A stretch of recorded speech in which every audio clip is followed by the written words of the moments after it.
Olá, amado e amada do Senhor, tudo bem? Espero que sim. Desejo que o Senhor esteja contemplando seu coração, respondendo as suas dúvidas e te conduzindo para o verdadeiro caminho. Hoje, dia 55, leremos Romanos 9 e 10. Vamos lá? Deus é bom. 9:1 diz assim: digo a verdade em Cristo, não minto. Minha consciência o confirma no Espírito Santo. Tenho grande tristeza e constante angústia em meu coração. Pois eu até desejaria ser amaldiçoado e separado de Cristo por amor de meus irmãos, ou da minha raça, o povo de Israel. Deles é a adoção de filhos, deles são a glória divina, as alianças, a concessão da lei, a adoração no templo e as promessas. Deles são os patriarcas, e a partir deles se traça a linhagem humana de Cristo, que é Deus acima de todos, bendito para sempre. Amém. Não pensemos que a palavra de Deus falhou, pois nem todos os descendentes de Israel são Israel. Nem por serem descendentes de Abraão passaram todos a ser filhos de Abraão. Ao contrário, por meio de Isaque, a sua descendência será considerada. Noutras palavras, não são os filhos naturais que são filhos de Deus, mas os filhos da promessa é que são considerados descendência de Abraão. Pois foi assim que a promessa foi feita. No tempo devido, virei novamente e Sara terá um filho. E esse não foi o único caso. Também os filhos de Rebeca tiveram um mesmo pai, nosso pai Isaque. Todavia, antes que os gêmeos nascessem ou fizessem qualquer coisa boa ou má, a fim de que o propósito de Deus, conforme a eleição, permanecesse, não por obras, mas por aquele que chama, foi dito a ele: o mais velho servirá ao mais novo. Como está escrito: amei Jacó, mas rejeitei Esaú. E então, que diremos? Acaso Deus é injusto? De maneira nenhuma. Pois ele diz a Moisés: terei misericórdia de quem eu quiser ter misericórdia, e terei compaixão de quem eu quiser ter compaixão. Portanto, isso não depende do desejo ou do esforço humano, mas da misericórdia de Deus. Pois a Escritura diz ao faraó: eu o levarei, exatamente com esse propósito, mostrar em você o meu poder e para que o meu nome seja proclamado em toda a terra. Portanto, Deus tem misericórdia de quem Ele quer e endurece a quem Ele quer. Mas algum de vocês me dirá: então, por que Deus ainda nos culpa? Não sei, se for Deus que escolheu, por que Deus ainda culpa, né? Pois quem resiste à sua vontade? Se Ele determinar alguma coisa, quem vai conseguir resistir a isso? Mas quem é você, ó homem, para questionar a Deus? Acaso aquilo que é formado pode dizer ao que formou: por que me fizeste assim? O oleiro não tem o direito de fazer do mesmo barro um vaso para fins nobres e outro para uso desonroso? E se Deus, querendo mostrar a sua ira e tornar conhecido o seu poder, suportou com grande paciência os vasos de sua ira preparados para a destruição? Que dizer se ele fez isso para tornar conhecidas as riquezas de sua glória, os vasos de sua misericórdia, mas preparou de antemão para a glória, ou seja, a nós, a quem também chamou não apenas dentre os judeus, mas também dentre os gentios? Como ele diz em Oséias: chamarei meu povo a quem não é meu povo, e chamarei minha amada a quem não é minha amada. E acontecerá que no mesmo lugar em que se lhe declarou: vocês não são meu povo, eles serão chamados filhos do Deus vivo. Isaías exclama com relação a Israel: embora o número de israelitas seja como a areia do mar, apenas o remanescente será salvo. Pois o Senhor executará na terra a sua sentença, rápida e definitivamente. Como anteriormente disse Isaías: se o Senhor dos Exércitos não nos tivesse deixado descendentes, já estaríamos como Sodoma e semelhantes a Gomorra. É uma passagem tão complicada essa de compreender, na realidade muito simples também, porque se todo mundo pecou e a partir de Adão todos pecaram, e nós afastamos de Deus por causa disso, entregue nossa própria carne, desejamos o tempo todo fazer mais a nossa vontade do que é de Deus, se ele nos entregasse a viver nossa própria vontade, com certeza não seria incluído Deus. Então, ele, quando a gente opta por desejar Jesus Cristo como Senhor de nossas vidas, a gente é tirado desse buraco de pecado. Eu antes ficava pensando assim, poxa, mas Deus vai mandar para o inferno essas pessoas, Deus vai... Não, nós já estaríamos lá, ou já estamos lá, alguns já estão lá, né? É quando a gente professa com fé e crê, é que Ele nos tira e nos resgata desse lugar.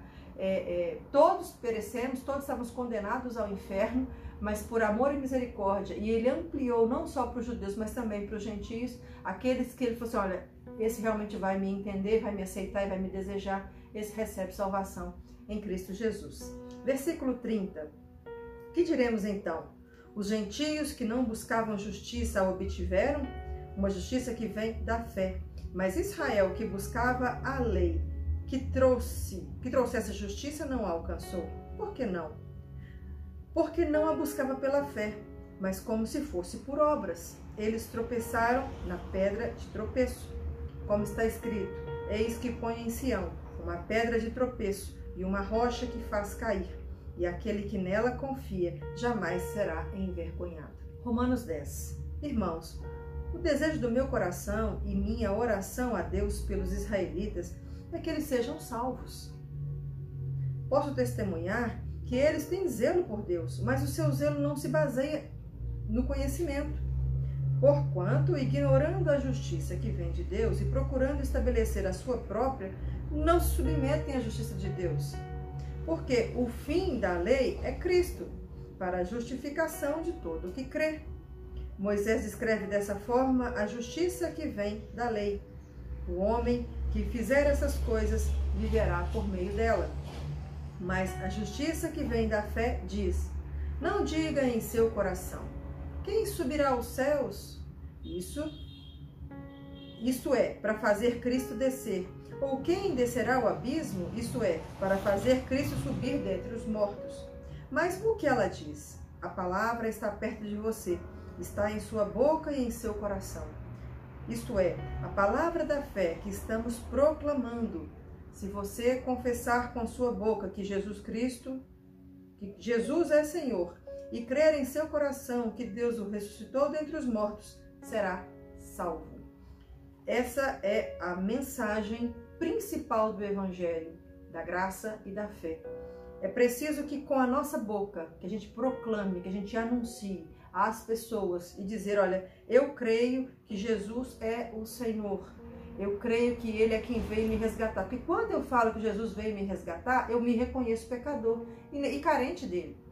Ele é o meu Salvador. Salvador de quê? Porque eu era pecador, estava morrendo. Então eu preciso de Jesus, Ele é o único que pode me salvar. Então quando eu falo, se você confessa com a sua boca que Ele é Senhor, e você no seu coração, que Deus ressuscitou, se você crê que realmente Deus ressuscitou dentre os mortos, você tem salvação. Então a salvação é simples, objetiva, mas por fé. Crer que Jesus é Senhor, abrir a sua boca e proclamar, e a partir daquele momento você se torna salvo em Cristo Jesus, porque Deus te garante salvação. Pois, versículo 10, com o coração se crê para a justiça, e com a boca se confessa para a salvação. A sua fé em Deus vai levar você a viver, Deus ser justo com aquilo que Ele prometeu, que quem cresce nele receberia salvação em Cristo Jesus. E com essa sua boca, com a sua proclamação, você realmente tem a oportunidade de viver a salvação em Cristo. Como diz a Escritura, verso 11, todo o que nele confia jamais será envergonhado. Não há diferença entre judeus e gentios, pois o mesmo Senhor é Senhor de todos e abençoa ricamente todos os que o invocam, porque todo aquele que invocar o nome do Senhor será salvo. Não tem distinção entre um e outro, judeu ou gentio. Todos que proclamarem e anunciarem, eu creio em Jesus como único e suficiente Salvador e creio que Deus o ressuscitou dentre os mortos, recebe salvação. Apenas isso, mas é a fé que está baseando nisso tudo. Volto a dizer. Versículo 14. Como, pois, invocarão aquele em quem não creram? E como crerão naquele de quem não ouviram falar? E como ouvirão se não houver quem pregue? E como pregarão se não forem enviados? Como está escrito, como são belos os pés dos que anunciam as boas novas. É preciso que haja pessoas que proclamem o Evangelho, que anunciem as boas novas de Cristo, porque quando a gente anuncia e envia pessoas, eles vão ter quem vai ouvir a pregação. E quando ele ouvir a pregação, eles vão crer. E quando eles crerem, eles invocarão o nome do Senhor e serão salvos. Então não deixe de falar do Evangelho, não deixe de falar do amor de Deus, não deixe de falar do sacrifício de Jesus. Olha como são belos os pés daqueles que anunciam as boas novas. Versículo 16. No entanto, nem todos os israelitas aceitaram as boas novas. Quer dizer, são da descendência de Abraão, mas ainda assim não aceitaram as boas obras. Pois Isaías disse: Senhor, quem creu em nossa mensagem? Consequentemente, a fé vem por se ouvir a mensagem, e a mensagem é ouvida mediante a palavra de Cristo. Você está hoje ouvindo a Bíblia e ouvindo a palavra. A Bíblia me fala que a sua fé é aumentada, a minha fé é aumentada quando eu leio a palavra, quando eu escuto a palavra, a minha fé é acrescida, porque eu conheço o Deus poderoso e eu começo a crer e aceitar esse Deus na minha vida. E quanto mais eu escuto, mais eu entendo a mensagem de Cristo. Mas eu pergunto, eles não ouviram? Claro que sim, os israelitas que não quiseram aceitar a boa nova. Estou continuando o texto aqui, tá? Claro que sim. A sua voz ressoou por toda a terra e as suas palavras até os confins do mundo. Novamente pergunto, será que Israel não entendeu? Em primeiro lugar, Moisés disse: farei que tenham ciúme de quem não é meu povo, e os provocarei a ira por meio de um povo sem entendimento. E Isaías diz ousadamente: fui achado por aqueles que não me procuravam. Revelei-me àqueles que não perguntaram por mim.